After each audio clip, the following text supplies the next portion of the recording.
아멘. 하늘과 하늘들의 하늘이라도, 하늘과 하늘들의 하늘이라도 라는 제목으로 저와 여러분 은혜를 나누겠습니다. 오늘 제목은 열왕기상 8장 27절에 솔로몬이 성전 건축을 마치고 이제 하나님께 기도드리는 내용 중에 이런 내용, 8장 27절에 이런 내용이 나옵니다. 하늘과 하늘들의 하늘이라도 주를 용납하지 못하겠거늘 내가 건축한 이 성전 이오리까. 그 중에 하늘과 하늘들의 하늘이라도 라는 부분을 제가 인용을 해서, 원래는 하늘과 하늘들의 하늘이라도 하나님의 사랑을 감당하겠습니까? 라는데 너무 제목이 길죠. 그래서 제목은 짧게 하고 설명하려고 했습니다. 우리의 물리적인 눈은 너무나 작은 것을 볼 수 없습니다. 그래서 가시광선이라고 하죠. 볼 수 있는 선. 그리고 너무 커도 볼 수 없습니다. 우리 하나님의 은혜는, 하나님의 사랑은 너무 크고 너무 깊어서 우리가 그것을 감당할 수 없습니다. 그럼에도 불구하고 우리가 하나님의 사랑, 지극한 하나님의 사랑, 그리고 신비 중의 신비인 오늘 성육신이죠. 말씀이 육시되 우리 가운데 거하심에, 참으로 신비 중의 신비고, 그리고 또한 사랑 중의 사랑, 사랑의 극치인 표현입니다.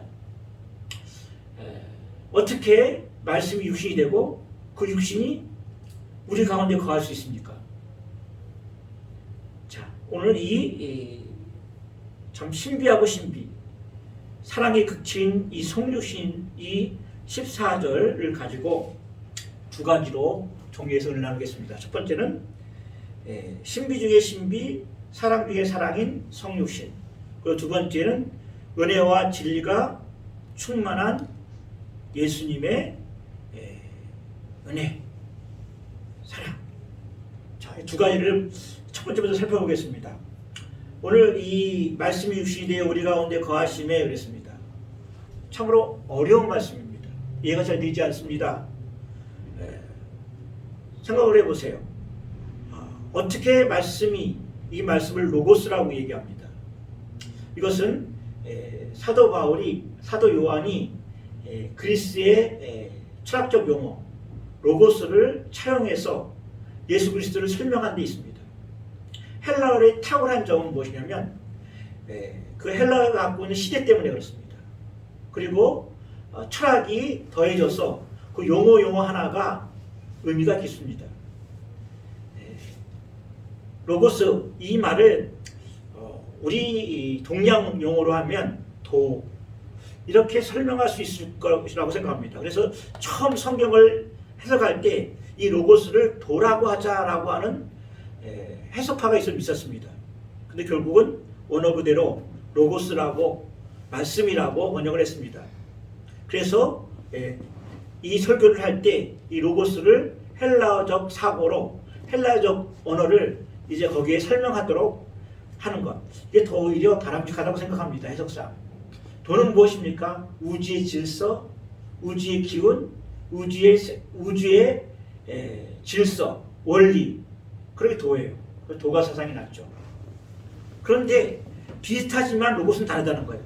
로고스도 우주의 질서, 운영, 그리고 기운, 거기에 플러스 생명, 그리고 인격이 있다는 거예요. 그래서 우리가 이 말씀을 번역할 때 굉장히 어려운 거예요. 어떻게 우주의 기운이고 질서이며 그 로고스가 생명이고 또한 이것이 인격이 될 수 있는가? 이걸밖에 설명할 수 없는 거예요. 바로 예수님은 태초에 말씀이 계시니라. 이 말씀이 하나님과 함께 계셨으니 이 말씀은 곧 하나님이시라. 만물이 그로 말미암아 지은 바 되었으니 지은 것이 하나도 그가 없이 된 것이 없느니라.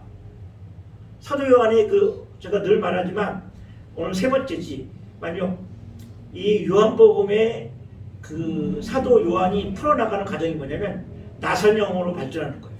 1장의 요한복음의 서막식으로 중요한 부분을 터치해놓고 그 다음에 또 한 번 그것을 언급해봄으로 말미암아 설명과 보충으로 말미암아 우리의 영적 지식을 확장하고 믿음을 확장하고 우리의 믿음을 통하여 생명을 생명을 통하여 우리의 믿음을 더 주시기 위해서 요한복음을 기록했다고 했습니다. 자, 로고스가 그거예요. 그래서 우리는 말씀이 계시니라, 태초에 말씀이 계시니라 할 때 이 로고스가 어떻게 우리 육신에 와 있는가 하는 겁니다. 수억 년 전에 우주가 터져서, 빅뱅이죠. 큰 물체가 조그맣게 터져서, 펀치에서 터져서 거기서 단세파 아메바가 나왔어. 우연히. 그리고 설명할 수 없고 그들도 채 그 이론을 완전히 정립할 수 없는, 일어날 수 없는 확률로 인해서 단세포가 생기고, 그리고 원숭이가 생기고, 그 원숭이가 인간이 됐다고 하는 그 지식을 갖고 있는, 육체적인 지식을 갖고 있는 사람들이 어떻게 이걸 이해합니까? 이해할 수가 없죠. 근데 우리는 이해할 수 있습니다. 왜 이해할 수 있죠? 바로 말씀이 육신이 되어 우리 가운데 거하심에, 거기서 우리가 누굽니까? 바로 영접하는 자, 곧 그 이름을 믿는 자들에게는 하나님의 자녀가 되는 권세를 주셨으니, 바로 하나님을 영접하는 자, 그 이름을 믿는 자들에게는 하나님의 자녀가 됐기 때문에 그 신비가 이해가 되는 거예요. 물론 학문, 신학적인 지식으로 깊게 이해하지 못하더라도 하나님께서 육신이 돼서 이 땅에 오셨다는 것이 믿어져요. 신비, 이 신비가 믿어지는 거예요. 이 신비가 우리 안에 들어오는 거예요. 그러면서 이 신비가 오늘은 사랑의 극치인 성육신으로 설명이 되어질 수 있는 거예요. 감동으로 다가가는 거예요. 왜 이것이 성육신이 사랑 중에 사랑이요, 신비 중에 신비요, 사랑의 극치인가? 바로 아르케, 태초부터 계신 그 로고스가 육신 안에 거하면서, 그리고 우리 안에 거할 수 있는가? 그건 바로 사랑의 극치예요. 예를 좀 읽어봅시다. 어떻게 하나님이신 분이 육신에 거하고 육신이 우리 안에 거할 수 있는가? 사랑의 동기가, 추동력이 있기 때문에 그렇습니다. 그래서 초대교회에서는 좀 이단이었어요. 말씀이 육신이 된다고 하는 거. 우리 육신 속에 신성이 들어오면 우리 육신이 파괴된다. 그래서 가연설, 예수님은 그냥 육신으로 오신 게 아니라 어떤 현상으로 오셨다라는 등 이단이 승용할 수밖에 없었던 것이 바로 이 말씀이 너무 어려운 거예요. 어떻게 하늘의 하늘이라도, 하늘과 하늘의 하늘이라도 감당하지 못한 하나님이 육신이 되어서 오실 수 있는가? 그리고 우리 안에 거할 수 있는가? 이거에 대해서, 이 신비에 대해서 아무리 이리저리 생각을 해도 이해가 되지 않고 믿어지지 않으니까 이단이 나오는 거예요. 근데 우리는 믿어지죠. 우리는 영접하는 자, 그 이름을 믿는 자에게는 하나님의 자는 되는 권세가 있기 때문에 하나님께서 그 말씀의 신비를 우리에게 주셨어요. 이 신비는 오직 믿음이라는 열쇠를 통해서 우리가 우리 주 예수 그리스도를 구세주로 영접하는 순간 그 신비가 우리 속에 들어와서, 당연하지, 뭘 이것도 로고스가 우주의 질서니 기운이니 생명이니 인격이니 이렇게 신학적인 언어로 설명을 하지 않아도, 중학교 교육만 나와도 한글만 읽을 줄 알아도 이거 다 믿어지는 거예요. 바로 그래서 믿음도 신비요, 성육신도 신비요, 믿음도 신비인 거예요. 성육신은 또한 하나님의 사랑의 극치예요. 어떻게 하나님이 인간의 형체를 가지고 그 높은 곳에서 이 낮은 곳으로 올 수 있는가? 제가 중학교 고등학교 때에도 우리 집사님들이 늘 이렇게 기도했어요. 높고 높은 하나님께서 이 천하고 천한 인간에게 오셔서 그 의미를 이해할 수 있을까요? 그 의미를 알고 있다면 오늘 이 진리를 아는 거예요. 하나님의 성육신은 하나님의 사랑이 극치인 거예요. 보세요. 우리 독일에 가면 그 하이델베르크가라는 대학이 있습니다. 유명한 대학이죠. 그 황태자의 첫사랑이라고 하는, 제가 중학교 때 영화로도 보고 책으로도 읽었습니다.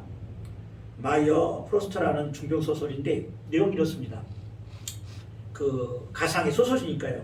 독일의 황태자 칼이 이제 인성교육을 위해서 하이델베르크에 대학생으로 옵니다. 거기서 대학생을 마음껏 향유하죠. 그런 중에 하숙집 딸인 캐시를 사랑하게 됩니다. 캐시를 사랑하게 되어서 사랑도 고백하고, 그래서 이제 아버지 왕이죠. 왕이 이독하다는 소리를 듣고 궁중에 들어가서 아버지, 내가 캐시라는 여인을 사랑합니다. 그럴 때 너무나 유명한 말을 했죠. 왕에게 자유란 사치에 불과하다. 그래서 안 된다. 너에게 약혼한 이웃나라의 요하나 공주하고 너는 결혼해야 된다. 라고 얘기를 합니다. 그래서 결국은 이 황태자가 요하나 공주하고 결혼하기 전에 하이델베르크에 자신이 옛날에 해숙집으로 있던 캐시를 만납니다. 근데 캐시도 서로를 사랑하는 줄 알면서도 남자로서도 사랑했지만 왕으로서 그를 보내줍니다. 신분의 격차가 너무 컸고, 그리고 서로가 이루어질 수 없는 사랑이라고 했기 때문에 그렇습니다. 그런데 보세요. 하나님과 우리하고는 격차가 너무 커요. 얼마나 격차가 큰지 오늘 본 말씀, 오늘 우리의 제목처럼 하늘과 하늘들의 하늘, 그 하늘이라도 감당하지 못하고 용납하지 못하는 그게 크신 하나님이, 그 멀리 계신 하나님이 나를 위해서 찾아온 거예요. 사랑은 찾아오는 거예요. 사랑은 찾아오는 거예요. 따라오는 거예요. 사랑은, 그래서 빌립보서 4장 13절, 너는 이 마음을 품어라. 곧 주 예수 그리스도의 마음이니 그는 하나님과 동등됨을 취하지 아니하고 인간의 몸으로 종의 형체로 가지고 왔다는 거예요. 얼마나 낮아졌으면 하나님이 종의 몸으로, 인간의 형상으로, 모양으로 오신 거예요. 격차가 너무 큰 거예요. 이걸 메울 수 있는 방법이 없어요. 황태자의 첫사랑과처럼 캐시하고는 그래도 인간 대 인간이잖아요. 태어날 때 신분이 좀 틀렸다고 해도 인간 대 인간이니까 뭐 신데렐라처럼 결혼할 수도 있죠. 그러나 우리는 피조물이고 하나님은 신이세요. 그 신의 간격을 메울 수 있는 방법이 없고 설명할 수 있는 방법이 없어요. 그걸 설명할 수 없는 것이 신비고, 또한 하나님께서 우리 인간의 몸으로 오셨다는 것, 이것은 바로 사랑의 극치라는 거예요. 얼마나 간격이 크면 클수록 사랑이 더 큼을 말하는 거예요. 친구 따라 강남 간다고 했죠. 사랑은 따라가는 거예요. 친구가 좋으니까 따라가는 거죠. 루시, 자기 어머니 나오미를 자기 족속을 버리고, 그리고 나오미 고향에 가도 보장된 게 뭐가 있어요? 땅이 있습니까? 기다리는 남편이 있습니까? 아니, 상대할 남자가 있습니까? 그래도 나오미를 쫓아가는 거예요. 사랑은 쫓아가는 거예요. 따라가는 거예요. 그런데 하늘과 하늘이라도 감당하지 못한 그 하나님이 얼마나 멀리 땅 우리 인간을 위해 내려오셨습니까? 우리가 몇 주 전에 우주에 대해서 신비했죠. 우리 태양계 있어요. 태양계에는 수금지와 목토 천해명, 수금지, 이게 태양계예요. 이 태양계를 포함하고 있는 것을 우리는 은하계라고 해요. 우리 은하계, 우리가 살고 있는 은하계만 해도 약 2,000 내지 4,000개의 별들이 있다고 해요. 그리고 이 은하계의 지름이 10만 광년이에요. 10만 광년이니까 광년이다 그러는데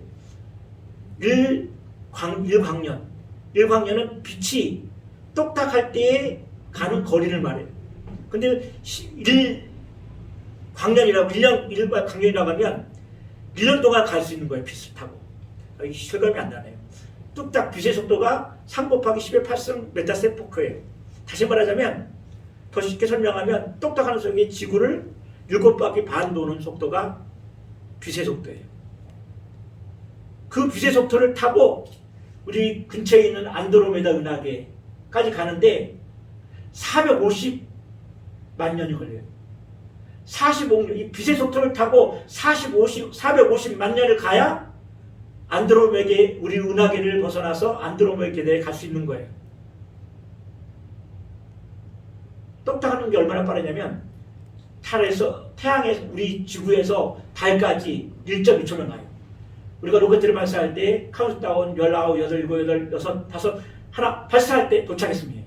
자, 그 속도를 타고 450만 년을 가야 우리 옆에 있는 안드로메게 은하계를 간다는 거예요. 근데 그 은하계가 10만 2천 개예요. 우리 인간이 발견한 것만. 거기보다 더 먼, 그거보다 더 큰 하나님이 우리를 사랑하기 때문에 그 먼 거리에서 우리를 찾아오신 거예요. 그 큰 하나님이 우리를 찾아오신 거예요. 사랑은 뭐라고 그랬죠? 쫓아가는 거예요. 따라가는 거예요. 나귀가 술 찾아가듯이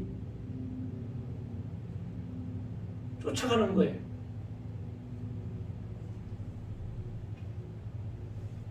우리 예수님은 쫓아내려오신 거예요. 하나님이신 예수님이 인간의 모양으로 종의 형태를 가지려고 내려오신 거예요. 이게 사랑의 극치예요. 이게 말이 됩니까? 말이 되잖아요. 우리 하나님께서의 성육신은 그래서 우리 하나님 사랑의 극치다는 거예요.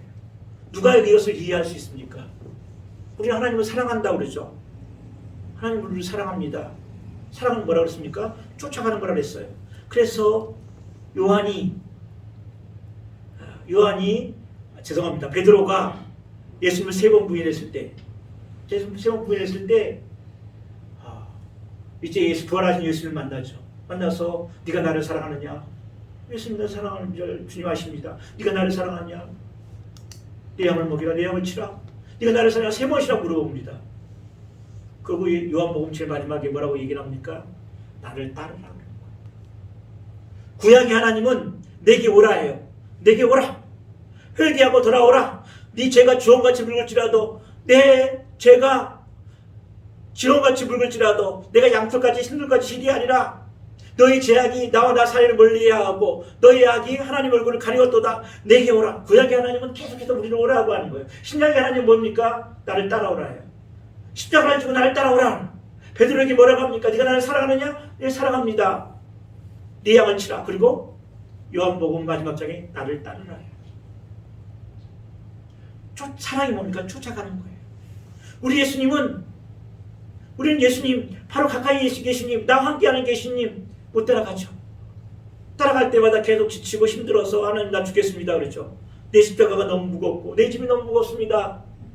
그런데 우리 예수님은 하늘과 하늘 위에 하늘이라도, 그 하늘이라도 용납하지 못하고 감당하지 못하는 저 크고 저 멀리에서 우리를 사랑하기 때문에 우리를 따라 내려오신 거예요. 육신을 가지고 따라오시고 우리 속에 거하시는 거예요. 이게 성육신, 하나님의 사랑의 극치예요. 이걸 누가 이해합니까? 원숭이를 조상으로 삼은 육신의 눈을 가진 사람들, 이것이 어떻게 이해를 돼요? 이 신비를, 이 비밀을, 이 사랑의 극치를 어떻게 깨달은 거예요? 우리가 하나님을 사랑합니까? 나는 하나님의 사랑을 할 때마다 눈물이 비오듯 쏟아지고 감동이 되고 그럴 수 있어요. 우리는 인격을 갖고 있기 때문에 감정도 우리 인격 속에서 중요한 부분입니다. 내가 하나님을 사랑하냐 안 하느냐, 내가 지금 예수님을 내 십자가를 지고 내가 주님을 따르냐 안 따르냐를 보고 증명할 수 있어요. 사랑은 따라가는 거기 때문에, 쫓아가는 거기 때문에, 우주의 하늘을 위해도 그걸 용납하지 못하도록 멀리 계시고, 그리고 크신 하나님이 인간의 모양으로 종의 형체를 가지고 오셔서 우리를 쫓아온 것처럼, 우리를 찾아온 것처럼 사랑은 따라가는 거예요. 우리 간혹 속아요. 11조도 내고, 당연히 그것도 믿음의 한 표현일 수 있어요. 새벽기도 하고 이웃 봉사하고 내가 교회를 몇 개 세웠다, 상급에 해당되는 거니까 괜찮아요. 좀 네가 하나님을 사랑하느냐? 라고 물을 때 내가 십자가를 지고 내 십자가를 지고 내가 주님을 오늘도 따르고 있습니다. 그 고백과 그 진정 어린 그 마음의 고백이 있다면 그건 하나님 사랑하는 거예요. 현상에 유혹되지 마세요. 나타나는 현상을 통하여 내가 하나님의 사랑을 검증할 수 없습니다.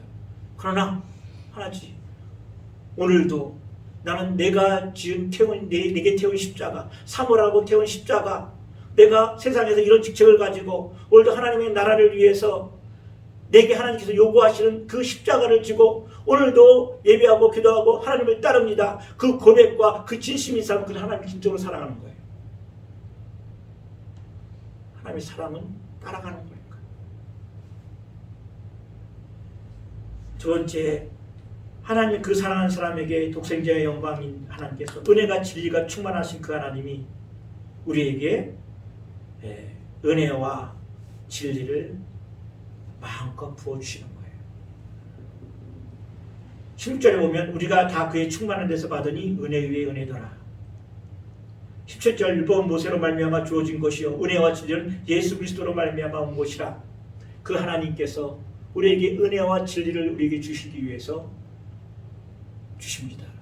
예수님만이 줄 수 있어요. 은혜는 무엇입니까? 은혜는 너무 크기 때문에 너무 크신 하나님만이 주실 수 있는 거예요. 거저로. 우리는 은혜를 받기 너무나 미약하고 작은 존재이기 때문에 은혜를 받을 수가 없어요. 감당할 수 없어요. 그런데 너무 큰 하나님의 은혜를 줄 수 있는 분은 그 은혜를 감당할 수 있을 만큼 큰 분이 줘야 돼요. 그래서 예수님밖에 줄 수 없는 거예요. 은혜가 무슨 그게 큰 겁니까? 우리가 무엇으로 구원받아요? 하나님의 은혜로 구원받아요. 왜 하나님의 은혜로 구원받을까요? 왜 은혜는 거저일까요? 너무 크기 때문에. 너무 크기 때문에 우리가 그것을 찾을 수도 구할 수도, 은혜는 신비이기 때문에 찾을 수도 없고 사랑이기 때문에 감당하지 못하기 때문에 크신 자, 너무나 크신 자가 은혜와 진리가, 오늘 부르세요. 은혜와 진리가 충만하더라. 우리 예수님만이 은혜와 진리가 충만하신 분이에요. 그 은혜와 진리가 충만하신 분이 우리에게 은혜를 줄 수 있어요. 우리 산소가 우리에게 거저를 주죠. 만약에 우리가 이 산소와 물을 돈 주고 사 먹는다면 얼마나 끔찍하겠어요. 산소는 왜 거저를 줍니까? 하나님께서 너무나 중요한 거기 때문에. 너무나 중요한 것 때문에 거저를 주시는 거예요. 우리가 하나님의 은혜가 거저예요. 그렇기 때문에 거저기 때문에 우리는 이 은혜가 너무 싼 줄 생각. 그래서 우리는 값싼 은혜예요. 값싼 은혜를 너무 누려요. 우리가 받은 구원이 너무나 값싸다고 생각해요. 믿기만 하면 되냐? 어떻게 믿기만 하면 구원을 받을 수 있느냐? 그래서 아메바에서 원숭이가 되고 원숭이가 인간이 했다고 하는 그런 인간들은, 육의 생각을 하는 사람들은, 육신의 생각은 하나님과 원수가 되나니 하나님을 믿을 수도 없고 알 수도 없고 알 수도 없다고 했어요. 당연히 알 수가 없죠. 육신의 생각으로. 아메바에서 인간이 되는데 어떻게 그 분들이 이 은혜를 알아요? 몰라요. 모르기 때문에 하나님께서는 믿음이라는 것을 통하여 은혜와 진리가 충만하신 크신 하나님께서 이 너무나 큰 은혜를 우리에게 그냥 주시는 거예요. 그래서 우리는 받아들일 때 영접하는 자, 그 이름 믿는 자에게는 하나님의 자녀가 되는 권세를 주셨고, 그래서 13절에 이는 혈통으로나 육정으로나 사람으로 뜻으로 나지 아니하고 오직 하나님께로부터 난 자들이라. 하나님께로부터 난 자들만이 이 비밀을, 이 신비를 알 수 있고 이 은혜를 받을 수 있는 거예요. 혈통으로나 육정으로나 난 자가 아니에요. 세상에 어떤 혈통으로나 육정으로 나지 아니하고 하나님께서 남긴 자이기 때문에 이 신비를, 성육신의 신비를 믿고 알고 하나님의 은혜를 감당할 수 있고 받을 수 있어요.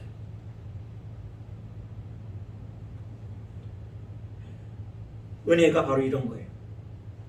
그러나 또한 진리도 우리에게 주셨어요. 은혜와 진리는 함께 가야 돼요. 잠언 전도서도 7장 18절에 보면 너는 이것을 잡으며 저것이라도 손을 놓지 아니하는 것이 좋으니 하나님을 경외하는 것이 이 모든 것에 벗어날 벗이 될 것이다 라고 했습니다. 그런가 하면 여호수아에게 너는 좌우로 치우치지 말라. 시편 85장 10절에 보면 인애와 진리가 같이 만나고 의와 화평이 서로 입맞추니라.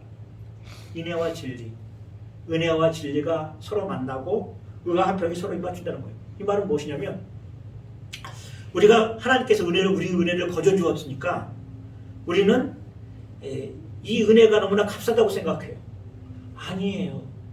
그 하늘과 하늘이 하늘이라도 감당하지 못한 저 그 크신 하나님께서 인간의 몸으로 오셔서 우리 안에 거하시는 그 사랑으로 말미암아 십자가도 감당하신 은혜로 말미암아 너무 대가가 크기 때문에 그냥 넣어주신 거예요. 근데 우리는 이 값싼 은혜를 누리고 이 구원을 너무나 헛되이 여기고 값싸게 여겨요. 구원의 은혜 때문에 감동해서 매일 감사하는 산다. 뭐 그렇지는 않을 수 있어요. 감정이니까. 또 그런 감정을 가져야 되겠지만 우리 인간이기 때문에 연약하기 때문에 그렇지 않을 수 있어요. 그런데 은혜를 값싸게 여기는 사람이 있어요. 은혜는 값싼 게 아니에요. 우리 구원이 은혜가 거저로 주어졌다고 예수 그리스도의 십자가를 이 예수 그리스도의 보혈을 헛되게 하는 사람들이 있어요. 예수님께서 오병이어의 기적을 일으킵니다. 장정만 5,000명이에요. 예수님께서 설교를 하시다 보니까 많은 사람들이 와서 그 은혜를 받습니다. 그런데 먹을 것이 없어요. 그래서 예수님께서는 그들을 긍휼히 여기사 장정만 5,000명이니까 뭐 여자 남자 뭐 2만 명이 되겠죠. 자, 그들에게 기도하시고 12 물고기 2마리와 벌떡 5개를 가지고 작은 소년들 가지고 기도합니다. 기도해서 그들을 다 먹이죠. 근데 사람들이 어떻게 생각합니까? 맞으면 애도 받고 배도 부르고 하니까 왕으로 삼으면 되겠다. 그래서 예수님을 찾아다닙니다. 그때 예수님께서 이제 내가 얼마 있지 않냐면 십자가에 돌려가 줄 것이다. 그렇게 얘기하니까 요한복음 6장 66절에 보면 요한복음 6장 66절 참 여기거든요. 제 중에 믿는 자들은 그와 함께 다니지 아니하더라. 제 중에 많이 물러가고 그와 함께 다니지 아니하더라. 은혜 받을 때는 좋아요. 교회에서 은혜 받을 때는 좋은데 하나님께서 이제 내가 십자가를 져야 한다. 너희 십자가를 지고 이제 너는 나를 따르라 하니까 죄 중에 많이 물러가고 그리고 그와 함께 다니지 아니하더라 그랬어요. 물러가서 다음과 함께 다니지 않은 거예요. 은혜만 좋아하는 사람들이 이런 거예요. 진리가 없으면 은혜가 완전하지도 아니하고 성숙하지도 아니하고 이루어지지도 않아요. 처음에 전도할 때는 신앙이 약할 때는 교회 가면 병도 고치고 복도 받고 문제도 해결하고 맞아요. 그렇게 전도를 해야 돼요. 어린아이니까. 근데 교회 생활 5년 10년 하고 15년 할 때 와도 성숙해지면 그 믿음이 성숙하게 올라간다면 십자가를 지고 예수님을 따라야 됩니다. 그것이 우리가 예수님을 사랑하는 것입니다. 내 십자가가 무엇이 아십니까? 사명입니다. 내게 오늘날 내게 주어지고 예수님께서 내게 말한 것, 내게 하기를 원하시는 것, 내 재능과 지능과 내 재산과 나의 소유를 하나님의 나라를 위해서 쓰라고 하는 이 사명, 그것을 가지고 십자가를 지고 주님을 따르는 것입니다. 라고 말할 때 표정이 달라져요. 그건 어린아이 신앙이에요. 그렇게 물론 어린아이 신앙에는 그렇게 감당하지 못하니까 10년이 지날 때 그렇게 하면 안 되죠. 11조 내야 됩니다. 그걸 통해서 교회라는 하나님의 나라가 재정적으로 하나님께서 말씀하신 거고 안정이 됩니다. 봉사해야 됩니다. 다른 교회 갑니다. 값싼 은혜예요. 값싼 은혜를 받으니까 신앙이 잘하지 않아요. 물론 구원을 받았겠죠. 신앙은 맨날 어린아이 신앙이에요. 그 어린아이 신앙이 하나님께서 무엇을 맡기겠어요?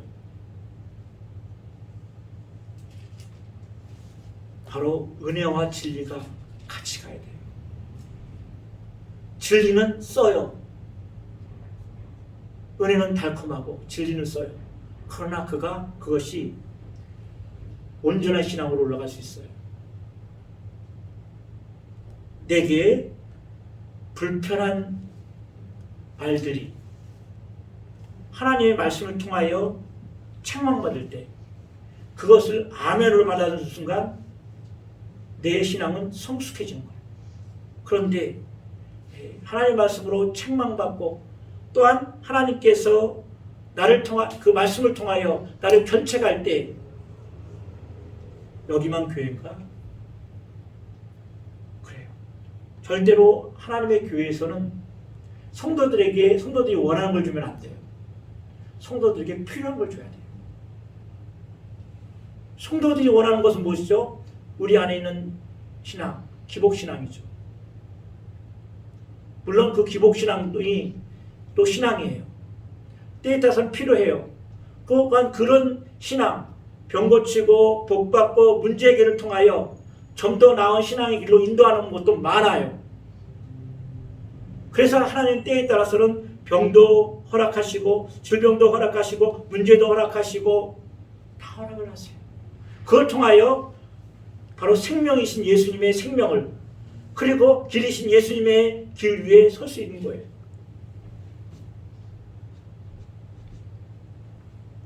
그 믿음으로 인도하지 아니하는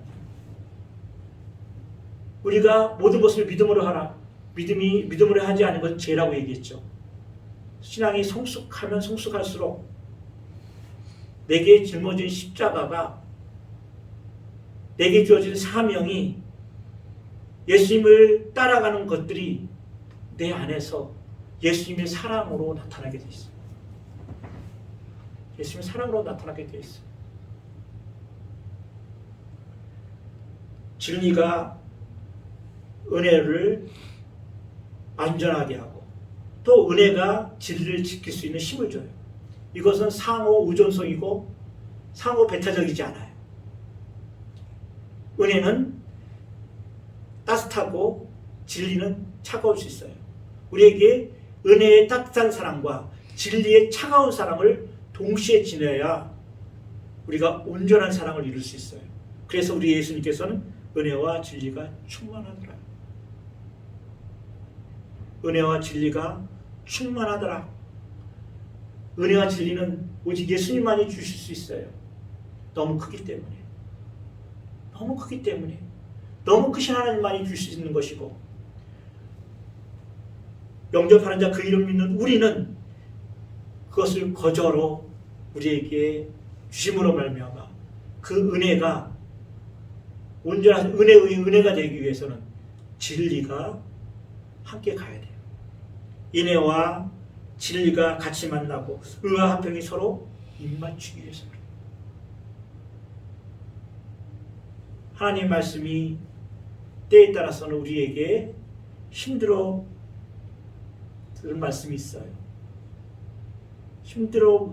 힘들고 위로가 되지 아니하고 책망으로 오는 말씀도 있어요. 항상 은혜되는 말씀만 아멘 아멘 하고 받아들일 수 있는 하나님의 말씀만 있으면 우리는 값싼 은혜가 됩니다. 진리로 우리 하나님께서 나를 견책하시고 징계하시고 책망하실 때 아멘으로 받아들이고 순종하고 그것을 통해서 하나님 앞에 더 가까이 가는 사람은 신앙이 성숙해져요. 신앙은 길이가 아니에요. 신앙은 깊이에요. 신앙은 무게예요. 많은 사람들은 신앙을 길이라고 생각해요. 그럼 내가 신앙생활 몇 년 했다. 내가 신앙생활 몇 했고 내가 장로고 권사다. 내가 이런 일도 하고 이런 일도 했다. 맞아요. 더 중요한 건 깊이고 무게예요. 네가 십자가를 질 수 있나? 물어보실 때 내가 감당하리이다. 예 하나님 내가 감당하리이다. 불편하더라도 받아들이고 순종하고 예수님을 따라가는 것. 이게 깊이고 무게예요. 기도합시다. 우리 하나님 감사합니다. 하늘과 하늘들의 하늘이라도 용납하지 감당하지 못하겠는데 이 성전이 오리까 우리들이 오리까 하나님 솔로몬의 기도가 오늘 말씀이 육신이 되어 우리 가운데 거하심에 우리가 그의 영광을 보니 아버지의 독생자의 영광이 온해가 진리가 충만하더라. 하나님 우리는 그 하나님을 우리 안에 용납할 수 있습니다. 하나님의 사랑으로 말미암아 그 하나님의 신비를 믿음이라는 눈으로 보고 알았기에 그 크신 하나님의 사랑을 하나님 우리는 그 신비를 그 사랑을 알고 깨닫고 용납합니다. 하나님 올 영광세교회 속한 신명들 주님이 오실 때까지 내 십자가 내게 태인 십자가 사명 하나님께서 내게 원하시는 일들 요구하시는 수많은 계명들 그것을 지고 우리 예수님을 끝까지 따라가는 우리들에게 도와주옵소서. 감사하며 우리 주 예수 그리스도의 이름으로 기도합니다. 아멘.